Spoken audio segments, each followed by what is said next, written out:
All right. So today is Tuesday, April 14th, 2026. I am the interviewer, Amy Moritz, speaking with Jessica Jenkins via Zoom. Jessica played women's basketball at St. Bonaventure from 2008 to 2012, the most successful four-year span in program history. Her freshman year, the Bonnies earned their first postseason appearance in the Division I era, advancing to the quarterfinals of the WNIT. Her senior season, the Bonnies went 31-4 overall, 14-10 in the Atlantic 10, and were ranked as high as 19th in the Associated Press poll. The team advanced to the Sweet 16 in the program's first NCAA Division I tournament appearance. That senior season, Jess was a first team All A10 pick and a Naismith National Player of the Year finalist. She hit 110 three-pointers that season, the most in school history, and her 338 career three-pointers is an A10 record that stands as of this recording today. Jenkins went on to play professionally in Iceland, England, and Australia, then went into coaching with stints on staffs at St. Bonaventure, Providence, and Akron, and just recently joined the staff at Grand Canyon University. Yep. That's a lot there, Jess. Yeah, sounds like a lot when you read it. It does. So it just means I'm getting old. It does. Well, we're all right. We're all kind of getting older. A little bit. So this is kind of going to take you back a little bit, but I kind of start all my interviews with this question. Tell me about a time you first remember falling in love with sports. Yeah, I actually told this story a little bit to the team at Akron the last year I was there.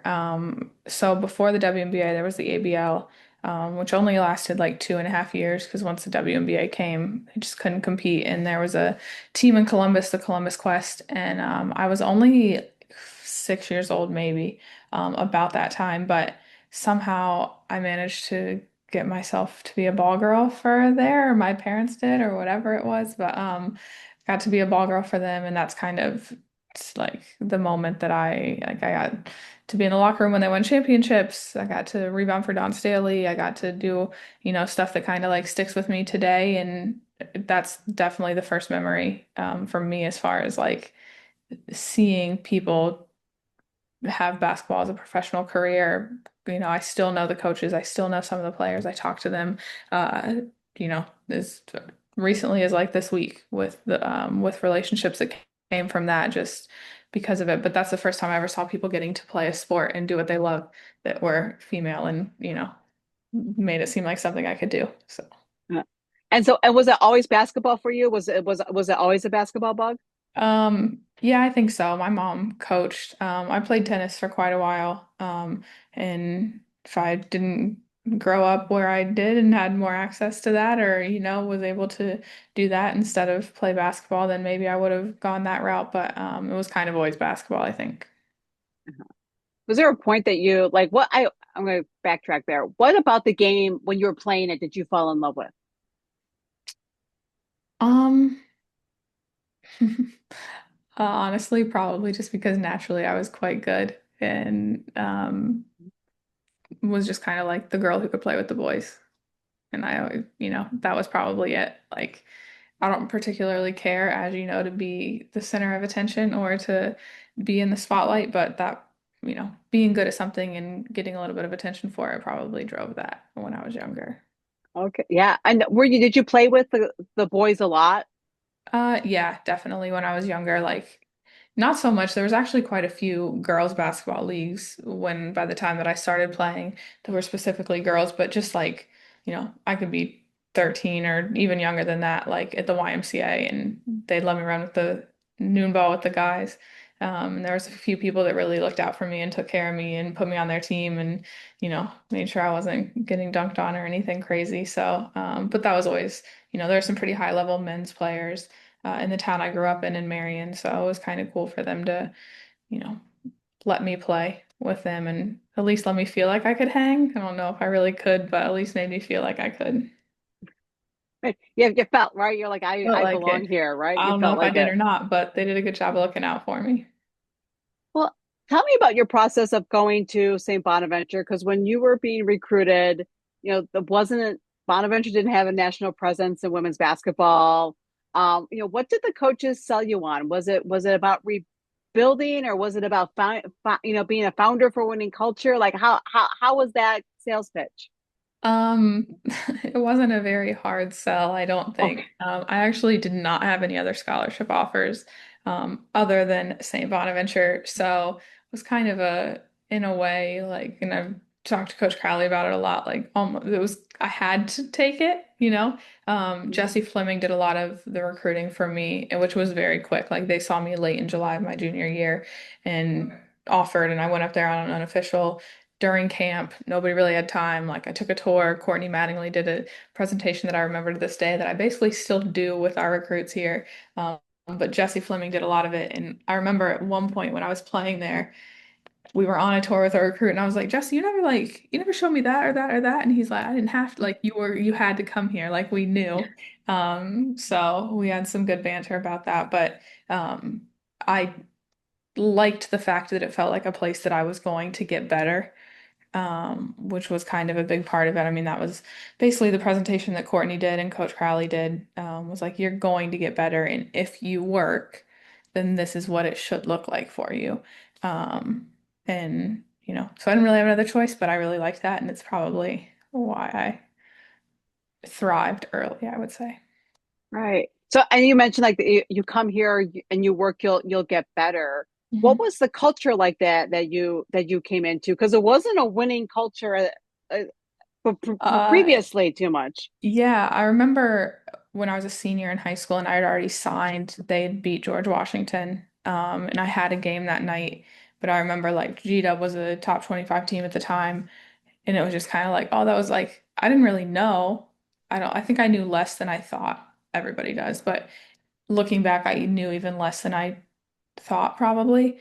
Um, and I knew the A10 was a high level, and I knew there's some really good teams, Xavier and those guys, and Temple, and but I didn't really know like how high level. And I thought, seeing that was kind of the first light bulb of like, oh wait, maybe they're good, because I didn't really know what good or not good looked like other than Tennessee and Connecticut and those guys at the Final Four, like what I was exposed to. So I remember that as a senior. And then when I got there, Priscilla Edwards was senior, Ashley Edwards, Erica Sheaf and Kate Murray, um, Tiara Johnson was there, and those guys, like, it just was what it was. You came in, you worked, you didn't do anything dumb, you didn't like do anything different.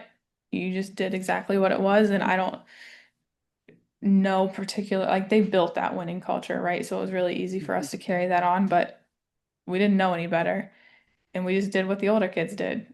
And they did it at a really high level, and they led and they worked hard and they did it the right way. So that's kind of all we knew.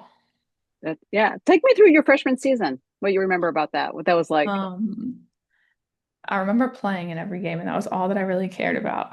I don't remember very many games, to be honest. Every once in a while, when I was working for Coach, we'd go somewhere, and he'd be like, "Oh, you remember when we played here?"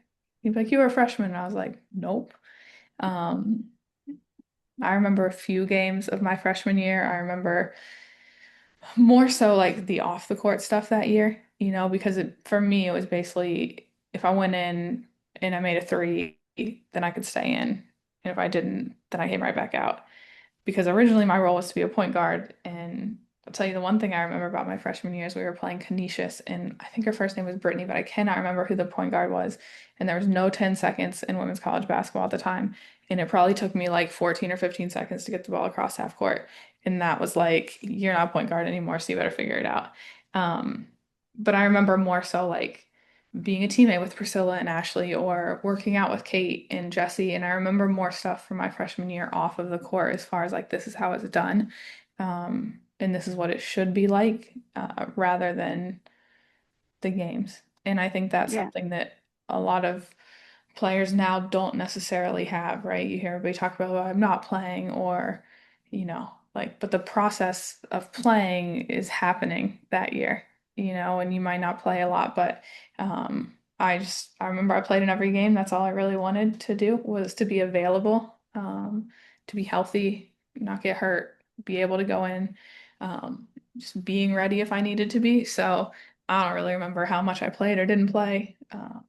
But it didn't really matter. I remember more of the stuff off the floor. Yeah. And like that stuff off the floor. What was like, and you had mentioned some of the some of the women who were seniors who had kind of established some of that. What was that? What was that like? And what did you maybe learn from them about leadership that you then maybe used in your class, used as you were then going up and became juniors and seniors? Yeah, I think the biggest takeaway was just like the seriousness of everything. Once you were on the floor, and we had a great time off the floor as far as like the memories I have of laughing, or even at people's expenses, even at my expense, I give it back to people now, in that, but off the floor, I remember like not really having any drama, or at least as a freshman, I didn't know what was going on. There might have been, but I didn't. I was clueless.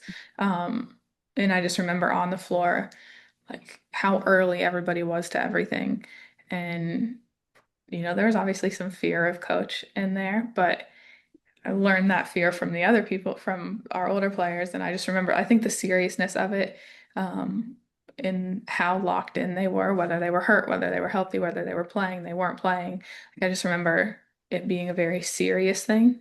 Um, and I definitely think that paved the way for everything else. It sounds like also like you said, like you did have laugh a lot, right? And have Mhm. those moments, but the seriousness when it came on the court sounds like something kind of fit the personality of the players who were there too, a little bit. Yeah, 100%. And I think at that time you could recruit that a little bit more. You can now, but there was more of a process in a lot of the recruiting than there is now, at least consistently. And I just think that Coach and Jesse and Caitlin, or Kate, and everybody, like, they recruited that personality, because we all had it as freshmen, or at least had pieces of it in that class. And the players who ended up not making it 4 years there definitely didn't have that, or they, thought they did, and you learn that you don't. But I think we were probably recruited because we had that personality. Right. Yeah. And it also was seems like a culture from the outsider looking in that you understood if your role was down on the bench, that was still an important role. Yeah. And everybody respected everybody else's role to make the sum greater than the parts. Yeah. Yeah, there was no like you're not playing, you're playing kind of thing. It really did feel like everybody, because everybody went as hard as they could in practice, because everybody was held accountable for details. Like, it probably didn't matter how bad I was defensively in practice, because I wasn't really going to play that much in the game. Or like, some of my teammates as freshmen who didn't play, excuse me, as freshmen, like they still were held accountable in practice, and the older ones still took everything seriously in practice. So I just think, from the top down, there was a like mindset of just being really locked in to everything that became really important. And I will say, a lot of times now we hear players say that, oh, well, I wasn't playing, so coach stopped working with me. And that may be true. That may not be true. That's probably about 50-50 at the moment. But I remember throughout the season, not every workout, but working out with Kate, with Coach Jesse, and like Kate was starting and playing 35 minutes a game, and I was maybe playing, maybe not very much. So again, one of those things, like, I didn't know that that wasn't normal, but now people are saying, I'm like, oh, well, that never happened when I was there. So um, I think everybody just felt a part of it, rather they were a big impact or a small impact. I want to ask you a little bit outside, like, how did you feel? What was your impression, or how did you feel about the support from the university community and the university at that time? Yeah. I thought it was amazing. I mean, I didn't have a comparison at the time. Um, but people knew who you were. People asked how you were, felt like they cared. I wouldn't really, I don't think my class or anybody on our team really asked for very much, or really needed very much from anybody. I think we were pretty self-sufficient, but it always felt like if you interacted with somebody, whether it was out in the town or in administration or another program, like, that they cared, or that it wasn't just like a pass by. Like, if they asked you how they were, they really wanted to know how you were. or if they said they were coming to a game, like they really were coming to a game, that kind of stuff. So, I know there's a lot of places where people know who you are and all of that. I just feel like there's a little bit more backup from the people around there, which was, you know, in hindsight, even nicer than I thought it was at the time. Kind of like you said, nothing to compare it to. So when you go other places or see other Yeah, places, nothing to you compare it realize to at the time, but now that I have some things to compare it to, um, that was a really high level feeling, I would say. so let's fast forward to the senior season, and as you're going into senior year, what were the expectations? What was the feeling around the team that year? Mm, What do you remember? I think we thought we could be pretty good. Um, but again, I still don't know how much we knew, like Xavier at the time in the A10, up until about my senior year was a team that you watched be two missed layups away from a Final Four. And we weren't, I don't think we ever felt like we were close to beating that Xavier team. Um, so I think we kind of felt like, all right, that is a really, really good team. We probably aren't there, but I don't think we realized that like Xavier was a Final Four team and like you're just trying to be a tournament team. Like there is a big gap in that, and I'm not sure that we really realized how good we were. Um, Obviously the schedule helped us see that really early, beating St. John's, beating West Virginia at their places. Um, but I still don't know if we ever ever actually thought we were that good in a like just in a we actually do have to keep trying. Like we naturally aren't better than these teams if we don't execute, if we don't have the right ball screen coverage and do it the right way, if we don't box out the same way we were taught 4 months ago. Um, if we don't just fall in love with the details of and the boring of doing the same thing over and over again to be really good at it. And just, we were just really confident that what we were doing was going to be better than whatever anybody else was going to do. But I think it was not about us as players, it was more about like what we were doing and how we were doing it rather than who was doing it. I like the how you're doing, like you said, the boring details, right? And just like the over and over again, and it's unglamorous, but Yes, gets it's successful, right? But it works. it does. And I think that was, obviously I've known Coach for a really long time now, worked for him, played for him, all of that. And I just remember him saying as far back as like probably my freshman year, like, we've been doing what we do offensively, especially offensively, defensively too, but talking more offense, like we've been doing this for months and our group had been doing it for 3 years, before that. And like the teams that are coming to play us are preparing for 2 days for it. Like that's not comparable. We should be way better at it. But if all of a sudden we start changing what we're doing to try to counter what they're going to do, then we've only worked on it for 2 days and now the playing field's even and we won't win that battle. Um, so I think that's just been driven into me as a player, as a coach. And um, I think we genuinely believed that that was right. So, So you mentioned offense, talking about the offense there. So it's a good segue to me asking you about your 3-point shooting. yeah. Um, yeah. So 110 threes that senior year.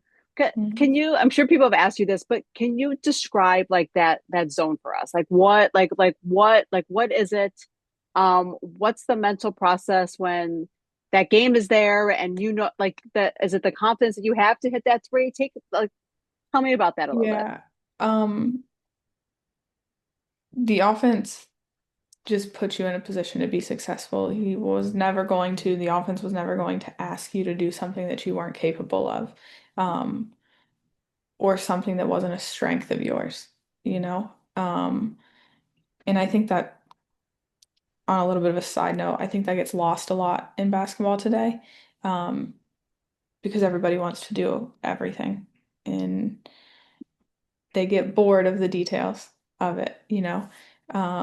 So you think you're really good at something and then you want to do something else, but you still aren't really good at that, and now you're not going to get any better at it.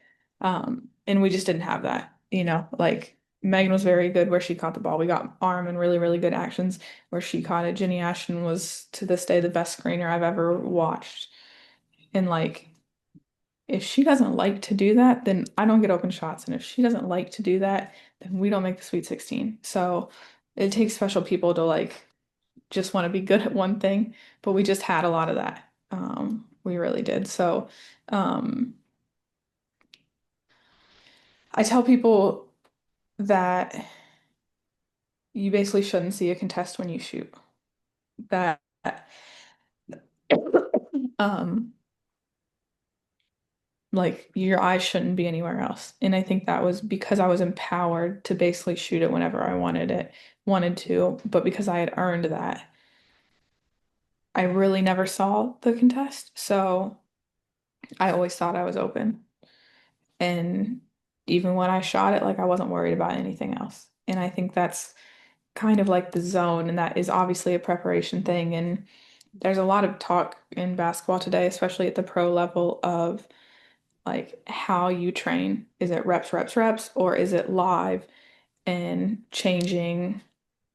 the mm, changing it every time? So like different contests, whatever, or is it just reps, reps, reps?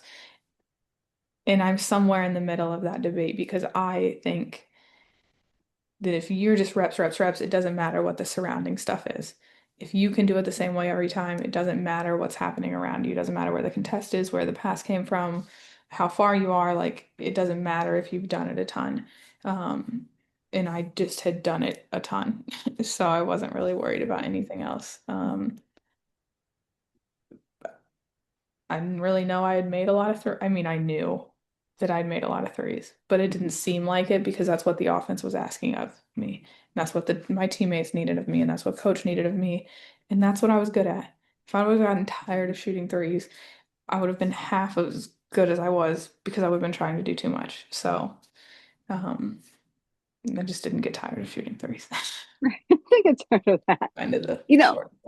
you brought up like a really good point that I think that we forget about when we talk about really good shooters is that you also need really good screeners, right? Yeah. You need to have those people that get you those open looks, or even if there is a contest that it's not as aggressive, or not as big of a closeout. Is that something that we forget to talk about a lot of times?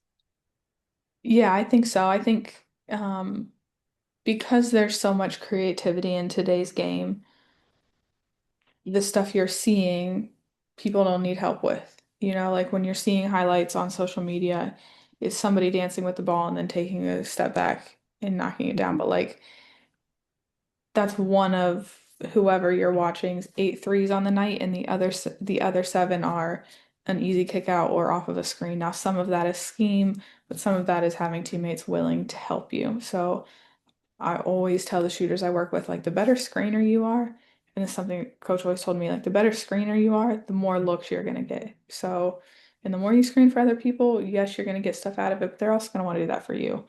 And I think a lot of times the game today is what you're seeing is very one-on-one, and you're not seeing the other people that are involved. But even somebody who's able to dance with the ball and not have a double team run at them, it's probably because somebody else on the floor can score it, or it's probably because somebody else like is doing something on the weak side. Like there's just so many moving pieces that people don't see or talk about or care about unless you're doing it at a very high level. Away from the 3-point line, and then to the Associated Press poll. When you guys were first ranked, when you had that, you're ranked, you're receiving votes and you're ranked, what was the response? How did you guys take that? Well, we found out in the cafeteria in the Hickey. I don't even remember who told us. And that was probably in the best, not cocky way possible. That was probably like the least cool thing that happened, honestly, because it didn't do anything for us. Like, it didn't get us a banner. Nobody was scared to play us still. It didn't mean we had won another game. Like, and I know that sounds like a really like good answer right now, but that's really what it was like. Like that didn't mean anything to any of us because it wasn't really what we wanted, or nobody for the entire year was like, can't, I hope we get ranked this year. Like, because it doesn't matter. We wanted to hang a banner and having a 19 or a 22 or whatever next to your name on ESPN just means your score's on the bottom of ESPN. Doesn't mean that it's actually done anything. So I don't really remember anybody caring that much about it. That's really, really interesting, but that's a really great perspective too, Mhm. on that. And then speaking of hanging banners, you have a great season. You go undefeated in the Atlantic 10, and you hit Dayton in that championship game, and you Mhm. did not win the tournament championship. That could have broken a lot of teams. Like, right. So what, like, how did that, was it heartbreak? How was that? How did you guys take that? And what did you use any of that to then fuel going forward? Yeah, there's actually a picture I think Coach still has in his office of the four seniors after that game, and we'd like gone to the locker room and they made us come back out and take a picture with like, the second place trophy or whatever, and we were like not happy. And like nobody's smiling in the picture. We didn't want to be out there. We were mad. Like, um, the shot I missed that would have won it or tied it, I don't remember, is like I can like relive that to this day. Um, like every once in a while I'll be in a gym and I'll just like shoot the same shot. I used to do it all the time at Providence or like with the year I worked at Bonaventure, like all the time. I can relive like the spot, the play, everything. Um, and um, I don't know. Apparently, I tweeted something after that that was like about living out a dream on national television. Like when you're growing up, that's all you want to do. And I don't know. Ryan references it all the time when I worked for him at Akron, and I don't really remember what it was, but apparently it stuck with him. But two things that I think fueled us is we knew that Dayton was obviously going to make the tournament, and we knew we were good enough to get into the tournament. So there wasn't really any like, this is a one bid league. We aren't getting in now. We knew we were going to get a chance. We wanted just to be better than Dayton in the tournament because we thought that would then steal their thunder back a little bit. What we felt like they stole from us. Um, and I love Andrew and the men's team, but them winning the men's A10 tournament that year, because I don't know if they would have gotten into the tournament without that win. We also felt like we spent all this time being the better team on campus all year. And like now you guys have kind of taken it. So now we also have to be better than whatever you do in the men's tournament. So um I'm not sure if it was necessarily the loss that like fueled it, but I think it was just almost the chance to continue to be better than other people, or outlast other people in the tournament. I love that. And you mentioned the men's team from that year. Um, Overall, did you guys have? Was there was there a relationship that you guys had with the men's team? Because they also had some amazing Mhm. players in that time frame as well. Yeah, we did.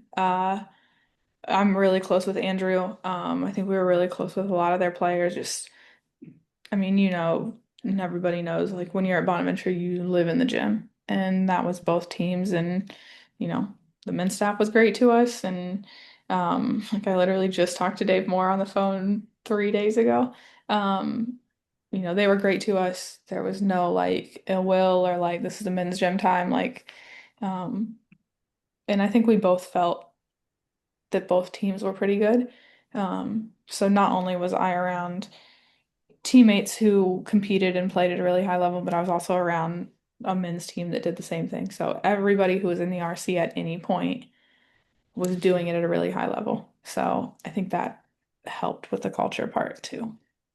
Yeah. All right. Let's take a journey down to Florida and Yeah. those first and second round games. That Marist game, in the second round is kind of legendary in Western New York circles, at this Yeah. point. And talk about 3 pointers, six 3 pointers from you, coming off a game that you didn't have maybe your best offensive Yeah. game as well. What was getting that first win? Was that, I guess, what was that getting that first win like? Was it something you guys expected to do? Um, a surprise? What was that like for you? Mhm. There was a lot of people. I could literally tell you the analysts to this day. I won't do that in case when we're good this year, they need to not have anything to say.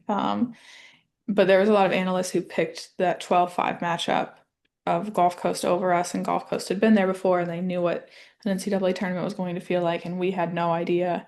Um, and that was an easy pick. I probably would have picked it too if I had a bracket in front of me today, but um, I think there were some nerves in that, and I didn't play very well. Megan played phenomenal. The Gulf Coast fans chanted overrated. Megan didn't particularly care for that. And that's kind of how that happened. And I remember once Marist upset Georgia, like we knew we were going to Sweet 16. Because there was no way that, and I remember telling this to Coach Crowley, like, I'm not losing my last college basketball game to Marist because that was kind of the New York rivalry in a way. Like you had the Big Four and all of that, but Marist had done it over and over again. And St. John's, yes, they're in New York, but like New York City's different, right? So like when we're talking Yeah. about New York State, like it was us. It felt like those were the two teams, and that Marist probably had done it more often. So I just remember like we aren't losing to Marist. This is fine. Like it just felt very comfortable, I guess. Where the Gulf Coast game wasn't quite as comfortable. Well, as someone who was there covering it, I was not comfortable in either of those games watching it. 'Cause I'm like, what is No, happening right? I I mean, mean, yeah, it's easy to say I was comfortable now, and then I missed the free throw to ice it, but that's okay. Some not just great watch the memories. highlights from that game. Yeah.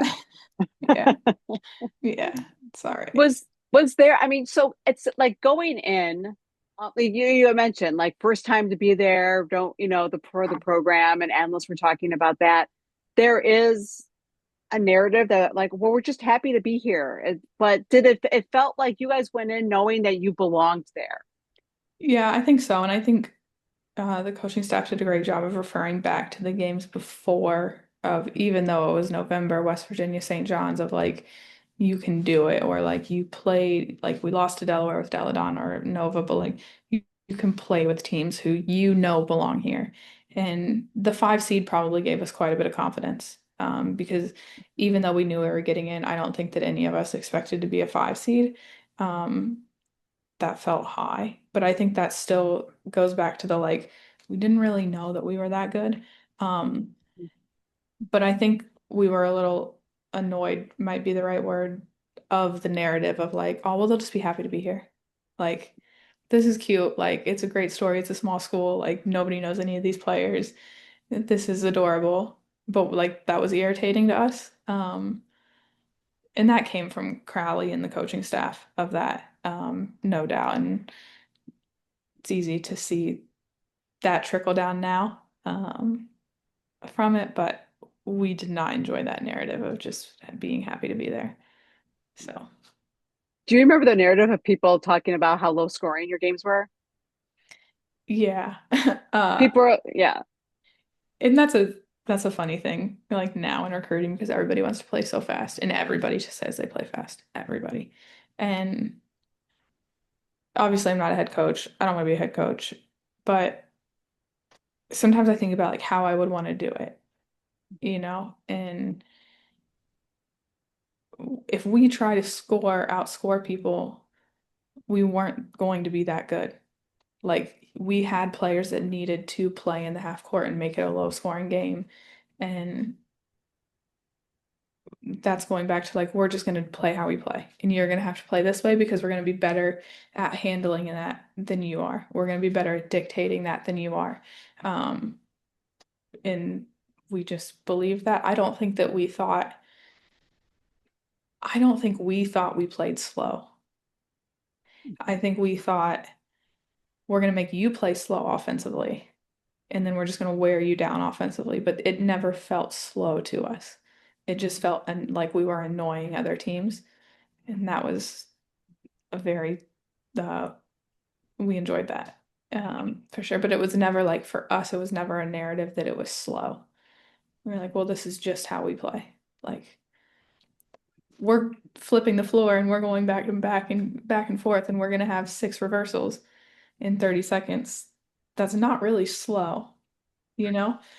So uh we didn't think it was slow. That narrative didn't really annoy us because we were like, that's just ridiculous. But Right. pace of Right. play, that was slow. That was a lot of people who hadn't watched you play, so they didn't see that.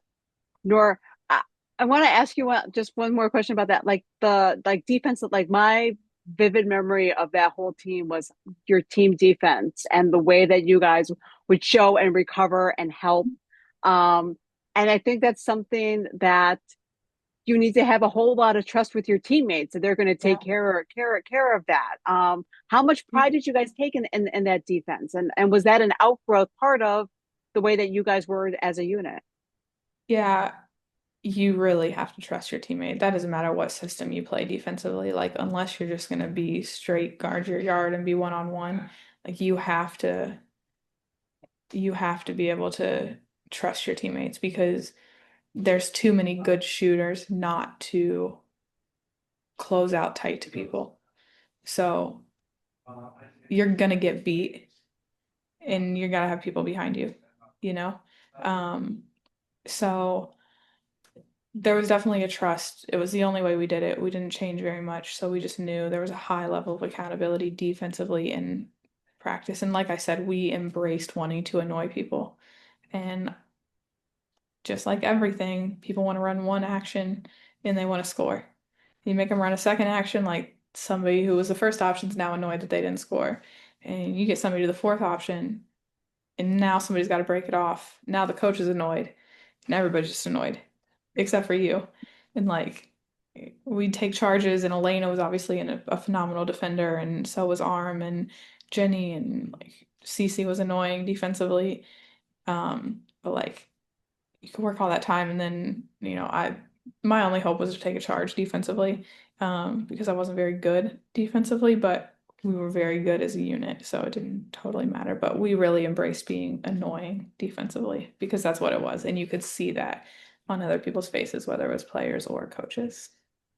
I can tell that you still take pride in how that you annoyed people. Like that's I just like, I yeah. love doing that. We last year at Akron, I think we might have finished third in the country in charges taken.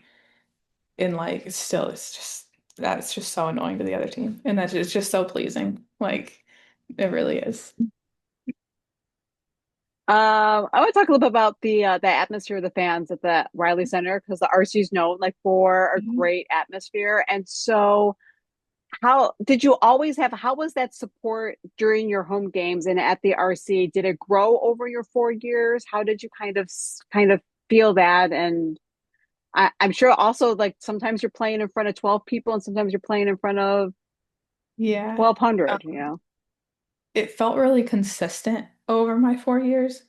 Um, I told you I don't totally remember like that many games during my freshman year, but I remember that WNIT run my freshman year, and I remember it looking like a men's game in there. And I played in those games, and I remember like catching it on the left wing in front of where the student section was and then being on top of you and um like but that just felt pretty consistent through the 4 years, I think. Um, you'd get to Christmas break and there'd be nobody there and you'd just like laugh about it because it was funny. It was like, like nobody's here at this game, but it wasn't like the see game, nobody's here again. Which happens at some places, and that's no fun. Um, or less fun. It can still be fun, but it's less fun. And so I just remember it being consistent to where when there was a game where nobody was there, it didn't bother us at all, but it was almost like funny, And I think that's like we had a pretty good laugh it off mentality, but the support was unreal because it felt like men's games for a lot of our games. Um, and that doesn't happen anywhere, I don't think. Yeah, maybe UConn, right? Yeah, there's a few. Yeah, there's a few, right? There's a few. You went on to play professionally overseas. How did playing overseas change your perspective about maybe the global nature of the game or the universality of basketball? Um, it just it wasn't as much. about basketball. It was more about like, the people I played with when I was in college or high school are pretty similar backgrounds too. Um, and we were all at the same level. When I played professionally, I obviously didn't play at like a Euro League level where it was other people getting paid, for the most part, like I was the only person getting paid on those teams. Um, so it was more about, which I probably liked because of my background at Bonaventure, but like it was more about a group of people like who were just getting together to play basketball. And some people took it seriously, some people didn't. Some people worked in 9 to 5 and then came to practice. Some people had kids, some people like were high schoolers. I actually played with a girl who played 4 years at Canisius, I think, and ended up coaching against her. Um, so it was just like it wasn't near the level of high school or college basketball or near the like seriousness, but it was a lot more like real world experience than it was basketball experience, I think. But you also I learned a lot about how different people learn and the access to the different people have to different sports, like court time in Iceland is really hard to come by. So it's hard for players that come out of a country like Iceland to be really good because they can't live in the gym because there's always stuff going on from like 7 a.m. to 10 p.m. in the gym. There's not like the RC where I go shoot whenever I wanted. So I just think you see a lot more perspectives than you do um, at the high school or the college level. Um, but like you mentioned that, is there there's still that bond of the love of the game, like even though it might be a little bit different, even that access might be a little bit different though. Yeah.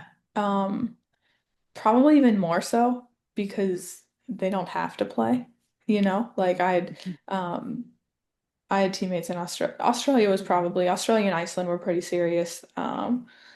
England was probably the least in not a like knock on it way serious, but they don't have to play anymore. Like if you need college paid for, you got to get a scholarship. You have to play college basketball.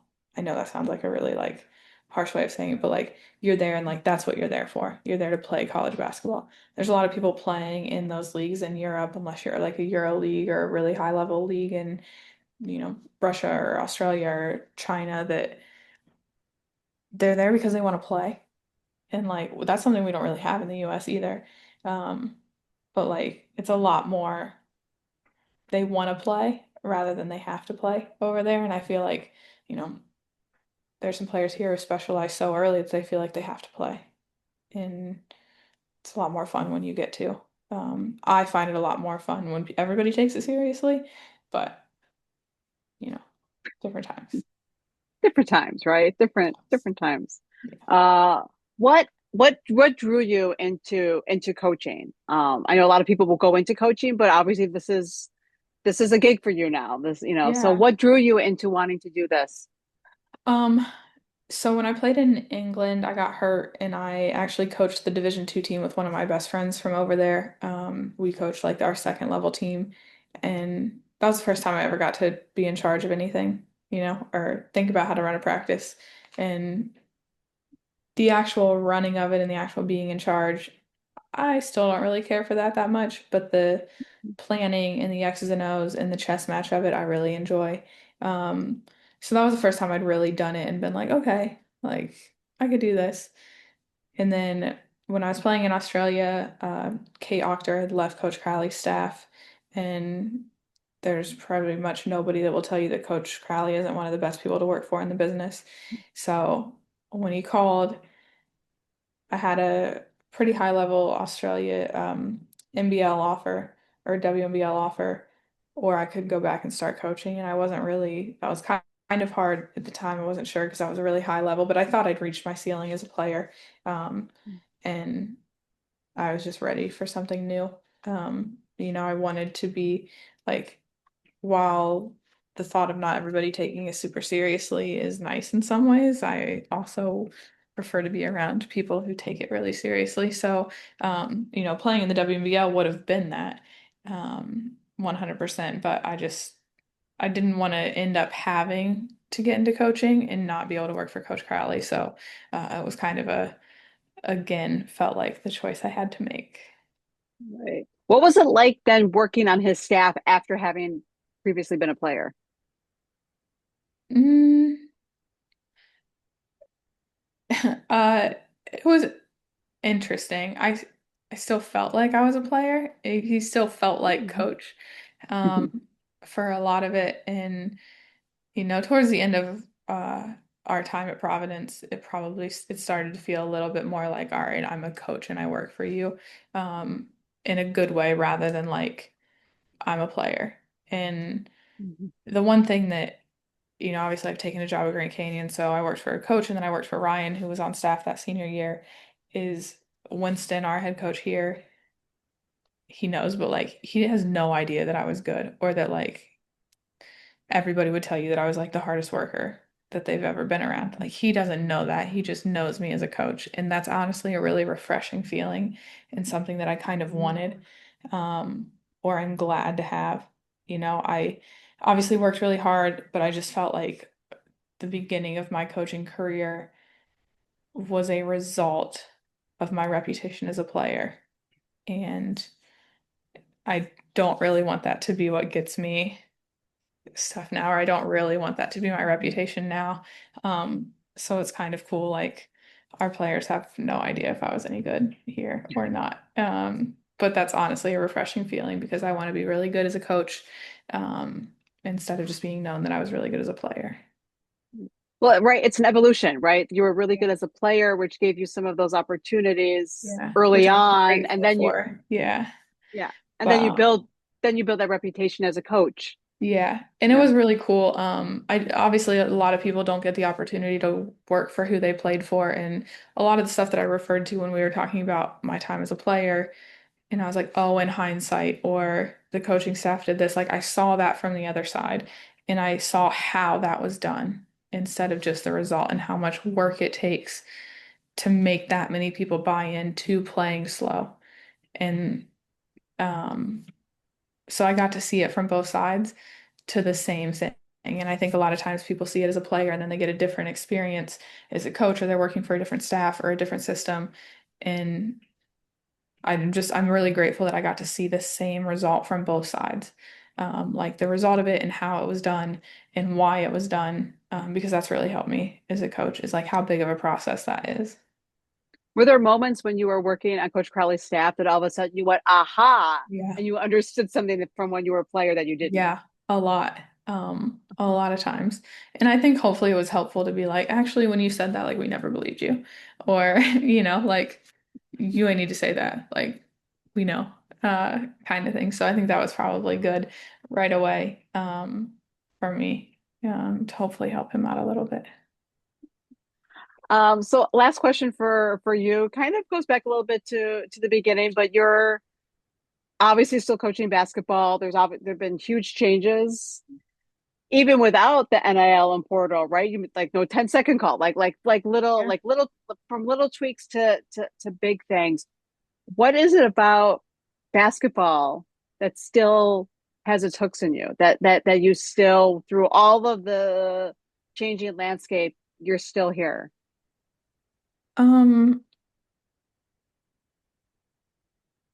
I think you've just spent so much time being involved in something and it hasn't stayed the same. Um, Obviously, there's a massive market for women's basketball right now. And to me, I think if it stayed the same, I probably still wouldn't be in it. But like, because like I said, I had reached my ceiling as a player. And because of the landscape is changing, like it's really hard to reach a ceiling as a coach. So there's always like kind of the chase of being able to do something better. And I think there are less players now that know how our group at Bonaventure, Megan, myself, like Chelsea Boker, how that group made themselves better instead of just relying on other people to do it for you. And I would like there to be more people like that. So I'm trying to be at a place in coaching where I can instill that and do it as a coach and not just do it because this is what I did as a player, but like change someone's perspective and let them have that light bulb switch of like, it is okay to work really hard and it is okay to work harder than everybody else. Um, so I think just there's always just something in the chase of this whole basketball thing that is cool. And it's just growing at such a level that like there's so much more to do than just the normal like get in the gym and shoot. And there's so much more to do than just sit down and do your scouting report and close your computer. Like the advanced analytics and like the scouting and like the people that will give you their time in the community of women's basketball. There's just always something to do. And I like to do that. Jess, oh my gosh. Thank you so much. You're welcome.